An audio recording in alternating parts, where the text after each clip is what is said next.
The person who was running around cutting all the phone cords was you, wasn't it, Rika? You shouldn't do that anymore. I'm not sure what you're talking about. Yeah, sure you don't, you little demon child. Really? She tried to play dumb, but it was written all over her face. What the fuck's wrong with her? Nipa! It was obvious that she was trying to laugh it off, but that adorable smile of hers just made me want to forgive her. No! No! She's still creepy! I'm going to be a horrible father, aren't I? That momentary lapse in tension was erased by her next words. Fuck me. It's good that they found the grandson safe and sound. There's no way you knew. Fuck you. There's no way you could have known that. Unable to respond right away, I sunk into silence. I had already learned this from Sato's info, but didn't I?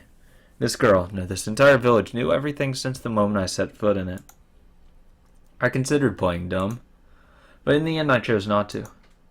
With everything being known already, there was no point in me feigning ignorance. Somehow. That's great. Now you can go back to Tokyo. Thank you. Are your injuries bad, Akasaka? They're fine. They hurt. Don't fucking dig your nails into my fucking bullet hole. Don't know. I haven't heard anything from the doctor yet, so I don't know if they are or not. Huh? Couldn't think of it. I vaguely remembered being told to lie down and take it easy for at least 24 hours. Did that mean bed rest? The wounded shouldn't be sneaking out of the hospital. People shouldn't be cutting phone cords. Oh! Sit the fuck down, bitch! Oh! I have no idea what you're talking about. Then I don't know what you're talking about either. Ooh, shit. As we played dumb with each other, we both laughed at the same time. If somebody saw us laughing at each other like this, it would probably bring a smile to their lips. The chances of Akasaka leaving this village alive weren't very high. Thanks. I don't want Akasaka to die, so I'm glad you're leaving the village alive. Rika? Did you know that know what I was right from the beginning? She said nothing but gave a firm nod. Well then, I think you know this, but we're probably somewhat of an enemy to the people in this village, I would think. But you still gave me lots of warnings. That's right. She said it at the time. She wouldn't warn somebody that she was okay with dying. She definitely said something like that. Then I should probably be thanking you. You probably should. I'm your savior. Saying that, she puffed up her chest proudly. She said it jokingly, but the meaning behind those words were quite heavy. That was because whether I lived or died was a decision that might have been made in a place unbeknownst to me. She said those words with such an adorable smile that it took a few moments of silence for their weight to settle in. I'd been to this place before. Jesus, I couldn't say fucking I'd been. Jesus. The Defense Alliance office was there. It was the stone steps leading to the Furude Shrine. When I passed by before, I was so focused on finding a phone booth I hadn't realized where I was. If I can recall correctly, this shrine is Rika's house, right? Yeah, something like that. Looking up at the shrine grounds, it was brightly lit, and energetic voices could be heard. What was going on? There's a festival today. A festival? The best and only festival in Hinamizawa. The Watanagashi Festival. Oh, hey, what's-his-face just got carved the fuck up. Watanagashi? God drifting? Just knowing the name is boring. Do you want to take a look? She asked bluntly. But seeing that I looked interested, she climbed up a couple steps and motioned for me to come. Oh god. Oh god, this could take a really fucking dark turn if they're dismembering that corpse and he walks in on it. Fuck me. I was only going to go back and sleep anyways. If I had nothing else to do, it might not be a bad idea to go with her on a little detour. In the hostile territory that was this village, I didn't know what would happen if I ventured down a side road without Oishi. Even though I thought the village like that, when I was with the girl I forgot all about it. In any case, without anything to back it up, I felt that as long as I was with her, none of the ill will from the village would befall me. Fuck that. That's why even though I knew my cover was blown, I strangely had no qualms about setting foot into the heart of the Onikafuji Defense Alliance's territory. Climbing up to the grounds of the shrine, I could see there were about 3 pavilions set up, and meeting tables and folding chairs. The old folks from the village, the executives of the Defense Alliance were already quite drunkenly sharing another round of drinks. I could only see it as people from the village council drinking while enjoying the evening air. At the very least, it was certainly quite different than any festival I'd ever seen. See? It's quite a boring festival, isn't it? It certainly doesn't look like a festival. It's a festival that's happened since long ago, but as you can see, it's not like it used to be.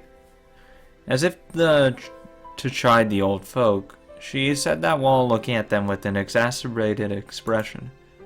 You really couldn't call this festival a festival anymore. It was just a bunch of neighbors getting together to drink under the guise of a festival. I feel sorry for the deity being celebrated here. Give this sorry excuse for a festival of 5 or 6 more years, then everybody in the village will start coming. The ceremony will also be done properly, and it will be a respectable festival again.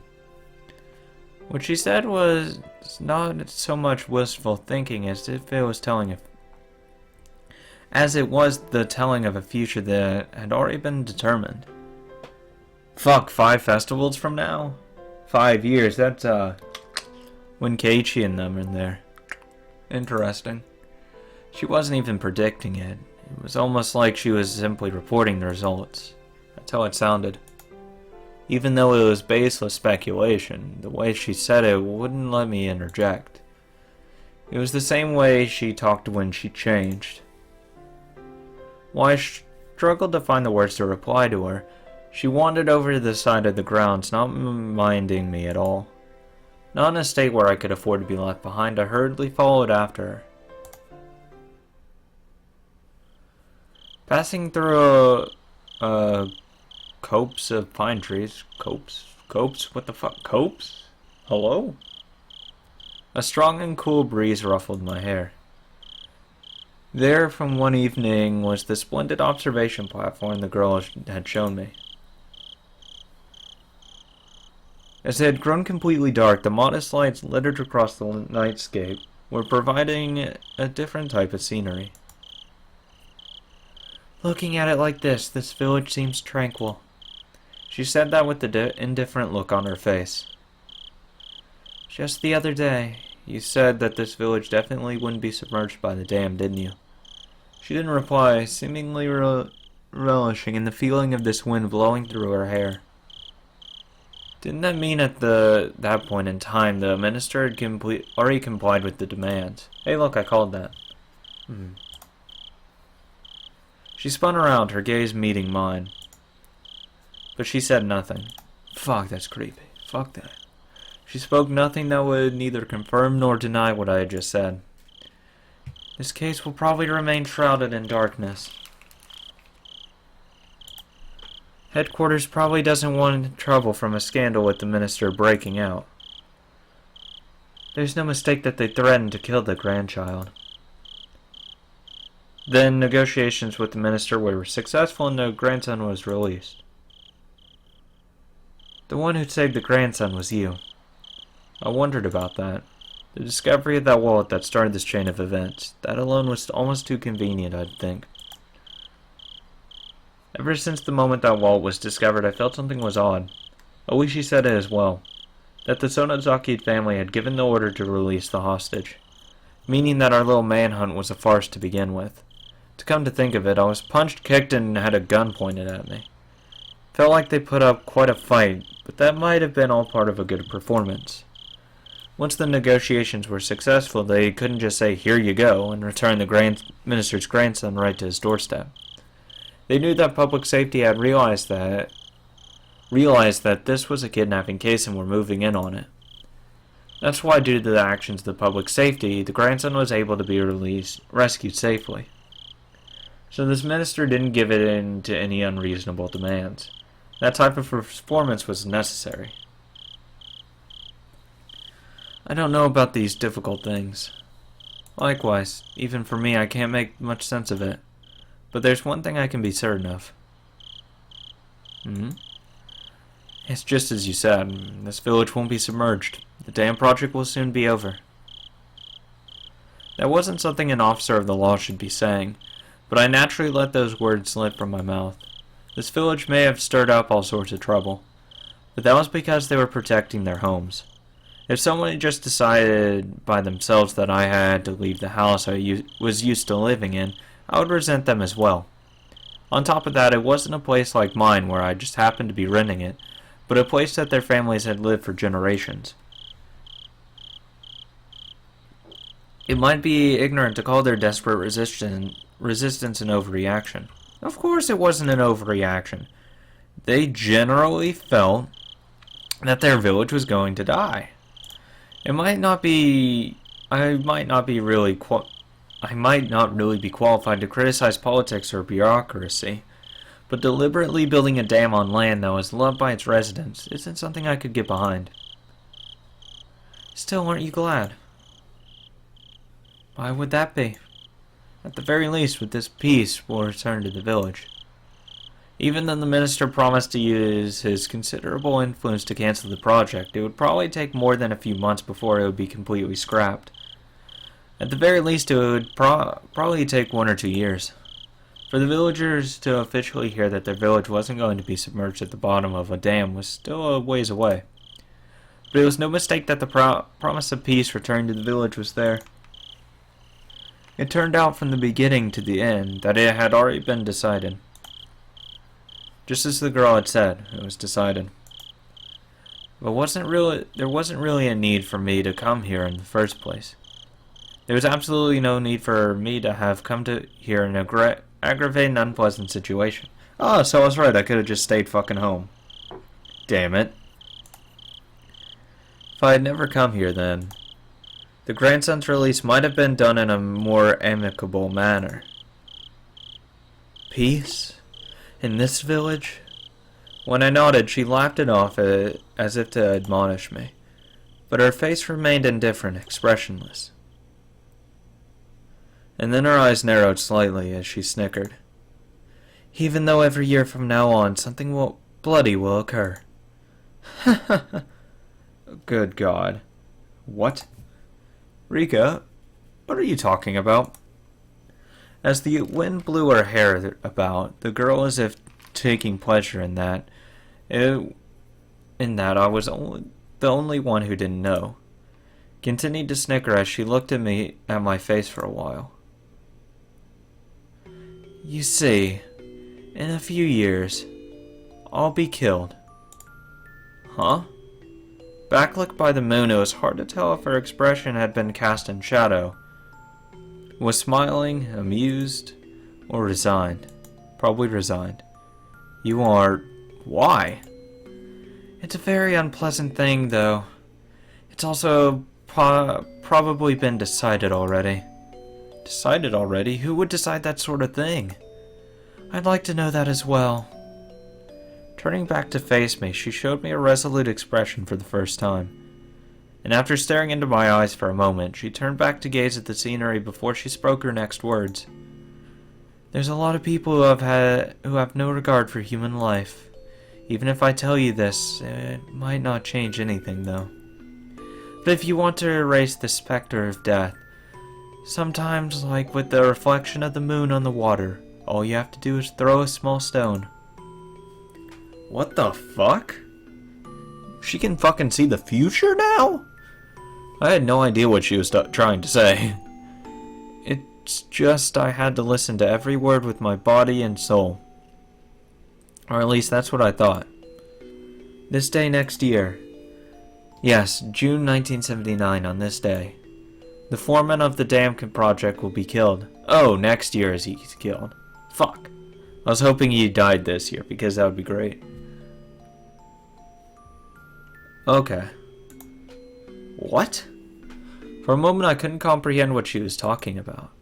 By the foreman, did she mean that gruff old man that I played mahjong with? Good, he fucking deserves it. But, be killed? What makes you think... She didn't answer. But she had the same expression on her face as she did when she declared that the dam project would go away. That wasn't the face of somebody making a forecast or prediction. It's reading the results of what will happen. It was something that was already decided. No. It was as if she was already reporting the results, that sort of expression. After being killed in a gruesome manner, the body will be torn apart and disposed of. Murdered and dismembered. The next year in June of 1980 on this day, Satoko's parents will be pushed to their deaths.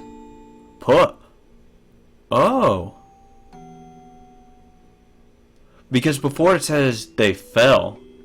In this one they were pushed. They're physically actually murdered. Pushed. Not they fall to their deaths. So it is no accident. I didn't think it was an accident, but it's interesting. So I wonder who pushed him. Satoko.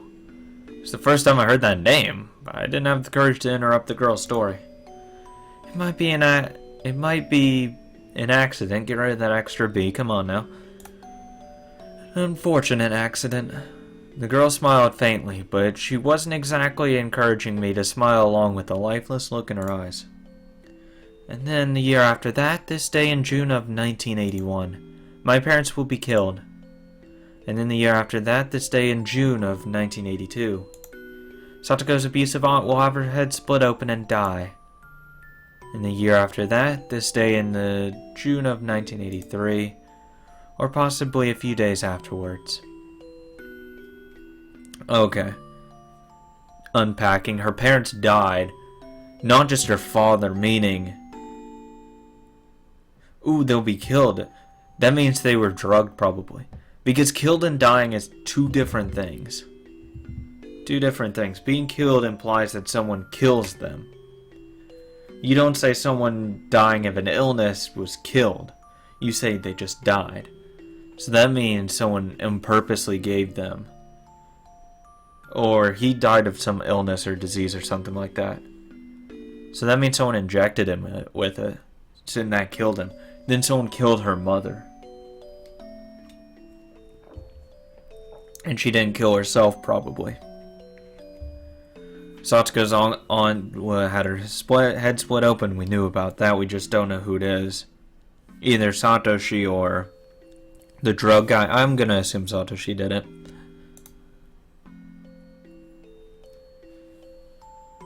I will be killed.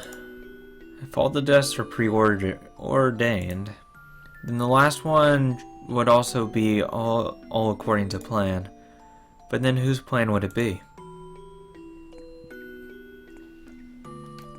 Jesus. This village is full of murderers and people who have no regard for human life. It would be fine to believe that all the deaths up to 1982 would be the work of somebody in the village. Jesus Christ, this is fucking weird, man. It would be fine to believe that all the deaths that would occur in the village at the discretion of those who control the village. But that didn't explain what would happen in 1983. There was no way that the last death would fit in with anybody's plans. They had no regard for human life. They would use every means at their disposal to meet their goals. But their goals were at odds with the last death. That's why the last death was unrelated to them. But that last death would definitely, most likely, probably, without question, happen. Definitely, I dare say. The last death would be a merciful one.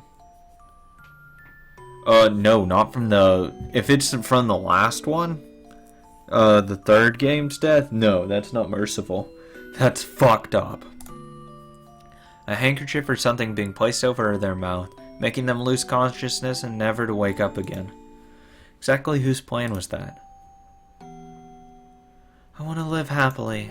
That's my only wish. Surrounded by my precious friends, spending our days enjoyably. Only that. I don't wish for anything more than that. Rika, I don't want to die. Why? No one wants to die. The girl, stoic as ever, let those last words slip in the end. Fuck. Eventually, we were discovered by some drunks. The girl, as well as I, were dragged back to the festivities. Everybody was completely drunk, so even when they saw my head completely wrapped in bandages, they wouldn't leave me alone. Let me leave. Well, certainly if I was in a good enough condition to slip out of the hospital, it must not be that serious. The girl was mingling with everybody, being pampered like a kitten. Her expression was adorable, nothing like the one from just before. Predicting her own death and whispering that she didn't want to die. Having said that, having a silly and lively conversation like this, it was hard to believe that these people were the core of an extremist resistance group. Even if it was a shell of its former self, it was a festival where people in the village gathered, so the 20-some odd folk here should have included some of the village executives and other important members. Among those, there was no doubt that there were members that were at the Sonozaki Family Council in attendance.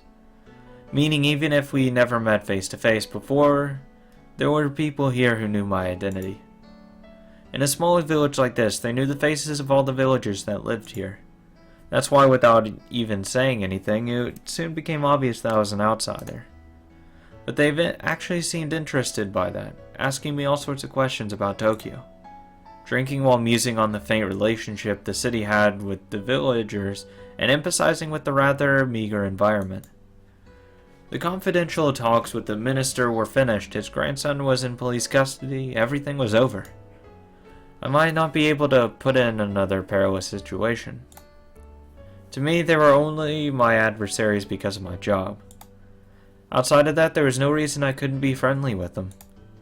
The next time I visited this village, would it return to being a tranquil and beautiful place? I hope. If that happened, I might be able to take a relaxed walk around the village with her again. My cup was once again filled to the brim with beer. Drink! By the time I was able to get away, it was the middle of the night. The girl had at some point disappeared. It seems that her parents had told her to go home and sleep when she let out a large yawn. The old folks, who had absolutely no remorse for making an injured person hang out with them, told me as much as they laughed. It was just their drinking, so I had thought to help a bit with cleanup. However, my help was refused on the grounds that I was a guest. On top of that, they had a car prepared to take me back to the hospital. Oh, thank you. Hopefully you don't drive me into a ditch. Losing the battle against my sleepiness inside the car, I was sound asleep until we reached the parking lot of the hospital. The front door of the hospital was naturally locked at this hour. I wandered around bewilderedly, searching for a back entrance until somebody on night duty found and let me inside. Where were you at this late at night? Dr. Ure was worried, you know. Sorry for the trouble. I was held up by the people having a festival at the shrine. Oh, they did say something about everybody in the town council getting together for a drink. My condolences. Are your wounds alright? They're throbbing a bit. It's probably because of the alcohol, I think. Oh, that's right. The detective that was with you wanted to get in touch. Oops. Kept Oishi waiting. Yeah, fuck him. I glanced at the clock. No matter how you looked at it, it was way too late to call him now. I'll apologize to him tomorrow over the phone. Oh, you mean all the phones that were cut? I returned back to my hospital room and slipped into the bed that was unmade from the time I went outside. Oh, that's no good. I had to turn off the lights. But my weariness had cut the cord powering my body, lulling me into a deep sleep.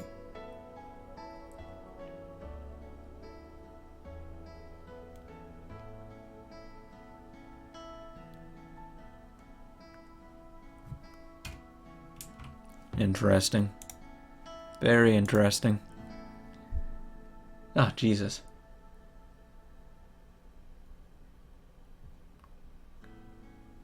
That was a pretty quick chapter, actually.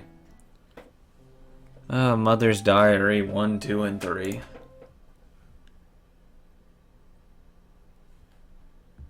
There's something I didn't like about my child. I first realized it when I started writing these things down. They never warn you about it in any books about raising children, but they aren't just a plaything. If they aren't able to feel loved even when they're not doing exactly as their parents want them to, then those parents are failures. This wasn't something like that though. How can I say it? It's probably harder to express with mere words. I just want my child to be average. As long as they weren't falling behind, there wasn't any need for them to excel at something. As long as they acted appropriately for their age, I would have been fine with it. But my child had been different ever since kindergarten. While the children in her class were running around in excitement about the field trip the next day, she only wore a bored expression on her face, aloof and distant. When the other kids broke the equipment for the athletics festival and were apologizing fervently, she only wore a bored look on her face, aloof and distant. When the teacher was reading a fun picture book, she wasn't smiling. Even if they all got to eat a delicious bento, only she wasn't happy. If it was only this, it would still be in the realm of understanding. However, what I don't understand about my child is that aforementioned situation happened again. They now act in a manner befitting their age. I don't understand the principle behind that as a parent. Why were they indifferent about the field trip, but happy about this one? Why were they indifferent about that picture book, but happy about this one? Why were they indifferent about that bento, but happy about this one? The former and the latter in each case seem exactly the same to me. There was even times when I thought the former was better. I don't understand that child's feelings. During parent-teacher meetings, the teacher always says the same thing, and I would always respond that I don't understand my own child, and we would mope together. My husband, always the optimist, once said that a young child's feelings are different from an adult's, so if there were some things we didn't understand, we shouldn't worry about it. I lament his lack of urgency. God, I don't know who's talking. I have a couple of theories, so I want to get through all three of them before I lay out who I think it could be. One day when I was in a good mood, I took the effort to prepare a menu that my child would enjoy, but she only smiled with a vague expression of disinterest. That attitude frankly made me angry, so I hit her on the head. Jesus! On a day when the weather was nice, the laundry I had just hung up to dry was blown by a large gust of wind, causing the entire line to fall down. But she, watching me trying to pick up the laundry in a panic, stood there laughing. That attitude frankly made me angry, so I hit her on the head. Jesus Christ. I think the same sort of thing happened countless times. Before I knew it, my child was only able to look at me with an indifferent expression on her face. I regret the fact that I've been a bad mother. Thinking I would regain her trust, I thought to get it back little by little with some light interactions. See, I believe in moderate adjustments of, you can hate your children a little, but face is off limits, come on. Face and head off limits every time. Seeing her do some sort of craft work on the veranda, I called out to her. These past few days have been nice and sunny. The air feels nice, doesn't it? A child with that indifferent look on her face I hated so much looked up at me for a moment, then without a word returned to immersing herself in her craft work. Up until now, I would have hit her on the head just for that. Jesus Christ! You need to calm down. God. You're a terrible mother.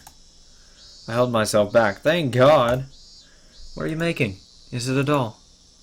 A weather charm. That child was using inserts from the newspaper to deftly make some weather charms. The forecast hadn't called for rain. But that child, in her own way, was praying that these sunny days would continue. Being unable to understand my own child for the first time in a while, I couldn't hide my own happiness. Bringing out a ball of yarn, I began to hang my child's cute weather charms from the eaves of the house. It's no good, Rika. Okay, it's Rika. I was thinking like 100%. Once they said the sunny days continue, that's when I figured it was Rika. I figured. The heads are too heavy, see? They become reverse weather charms now. If they're like this, they'll call the rain instead of the sun. When I started to take them down, my child tugged at the hem of my shirt as if to stop me. That's because I made them to be upside down. They're fine. But Rika, if they're upside down, they won't be a charm that calls for a sunny day, you know. I was making a charm for it to rain, so they're fine. Okay. That means in the first one, it was Rika that I was talking. With the, God, I don't remember which one it was, but it was the one tip about, I want to say in the second one, where, you get bored with whatever. They bored with sunny day after sunny day and you hope it rains. So that's Rika that was talking about it. I desperately suppressed the emotions welling up inside of me. I was desperately trying to understand my child. Oh, I see. The morning glories in the garden were starting to get a little wilted from all the sun, so you wanted some rain, right? No, it's boring. Right. The child turned to me with the expression that I hated the most. I got bored of the clear weather. Hey, look, I was right. I don't understand. I just can't understand that child.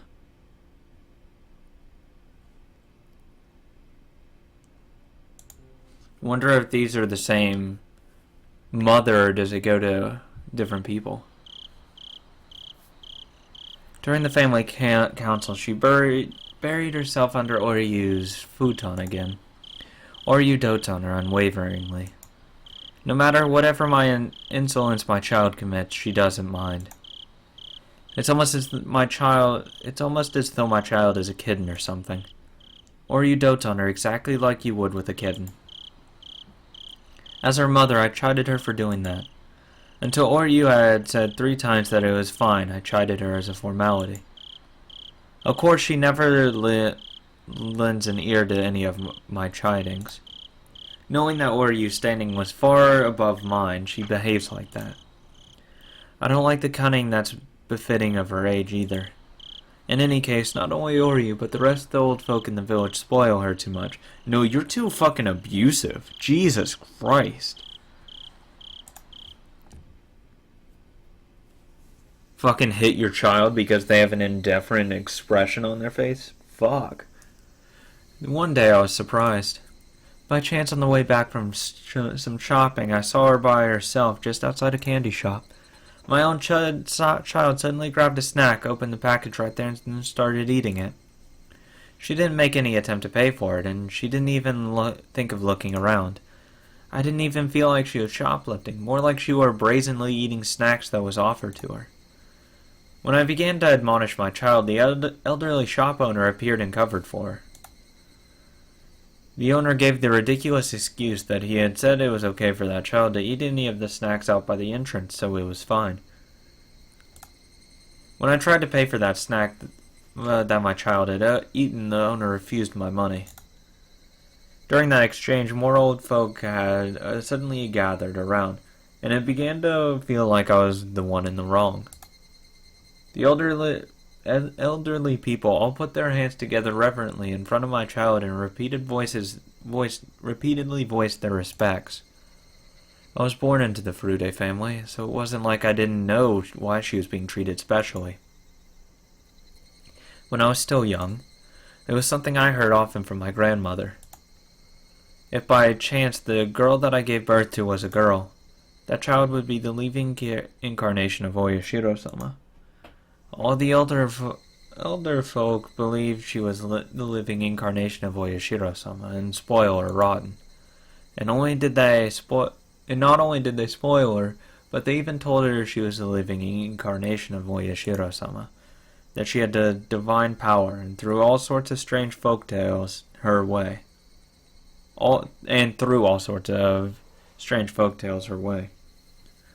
Maybe that's why she can see the future. Maybe.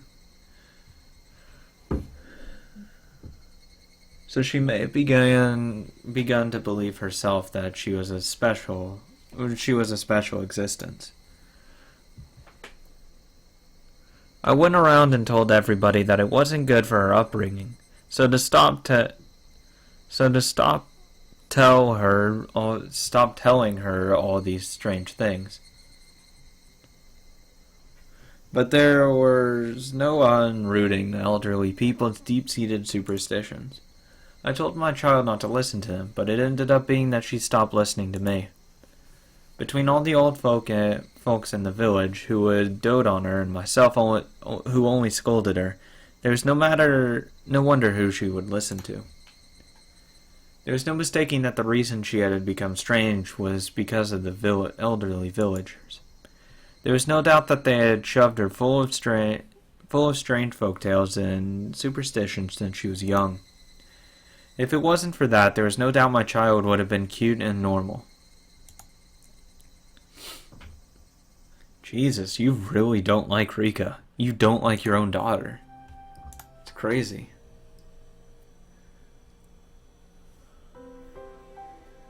One sunny parent-teacher day, there was a cooking class and my child was making curry rice with a practiced hand. With the other children her age were awkwardly using their kitchen knives, that child was wielding hers deftly. The teacher approached me with a smile on their face, saying must be a result of learning it at home. I managed to play it off with a vague smile and a nod in response. Why, because you fucking beat your child until she knows how to cook? Fucking Mion does it naturally because that's how great she is? That was because I had never once taught my child how to make curry rice. Even then, she was peeling vegetables with a practiced hand, adding them into the pot in the order of which took longer to cook. Naturally. For a normal parent, they might unintentionally clap their hands together, happy at their child's actions. But in my case, it was different.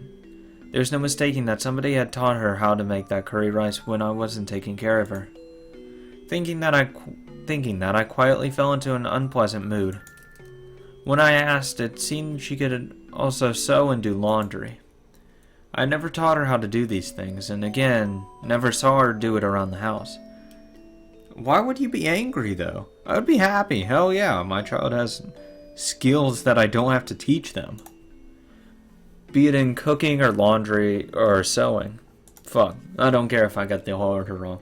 Again, that was probably because the elderly village taught her all sorts of rubbish when I wasn't looking. That's not rubbish, that's important.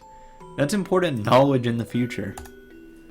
And not only that, they probably taught her all sorts of strange superstitions, trying to prop her up as the living incarnation of Oyashiro-sama.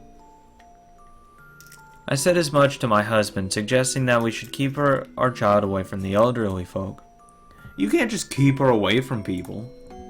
But my husband, who was in the position of being the head priest of the Furude Shrine, had little power against the elderly who supported it. Well, yeah, because any church has a lot of elderly people supporting it. You cater to the people who have money. He took the rather uncommitted stance of saying that as long as she was being doted upon, wasn't it fine? I argued against that. That was our only child and should be a completely normal girl. That what the elderly were expecting, that she was simply the living incarnation of Oyashiro-sama, was simply odd. The elderly villagers believed that that child has divine powers. We would discuss the weather for the following day, but there were many times when I left the house without an umbrella and came back soaking wet. Rather than having a clairvoyance that was just secondhand knowledge from her watching the news all the time, the things she knew that she shouldn't have knowledge of. she shouldn't have known were just a result of people who were trying to indoctrinate her and the people who were gossiping getting together in the town. She really does not like the fact that this could be Oyashiro-sama, like the incarnation of her. She really just wants a normal girl. She doesn't want anything else. It's weird. However, there certainly were days when everybody thought it was going to be sunny all day, and the child would stubbornly not go out without an umbrella. It would occasionally rain, and in the end we would be saved. There might have been a few times where Rika knew of major accidents in foreign countries faster than the news did. I thought she might have heard it break over the radio or something. Knowing things she shouldn't have, something like that, was in front of me right now, wasn't it? The child was making curry rice when there shouldn't have been anybody who taught her how to. No, that couldn't possibly be the case. Somebody had taught her and indoctrinated her. When I wasn't taking care of her, somebody had indoctrinated Rika with something. Jesus Christ, you are... Furude's cooking is absolutely splendid. I'll give it a gold star. Nipa! Where did you learn to cook, Furude? At home? Yeah, at home. The other parents in attendance were impressed. Lies, all lies. I didn't teach her anything. Who was it? Who was it?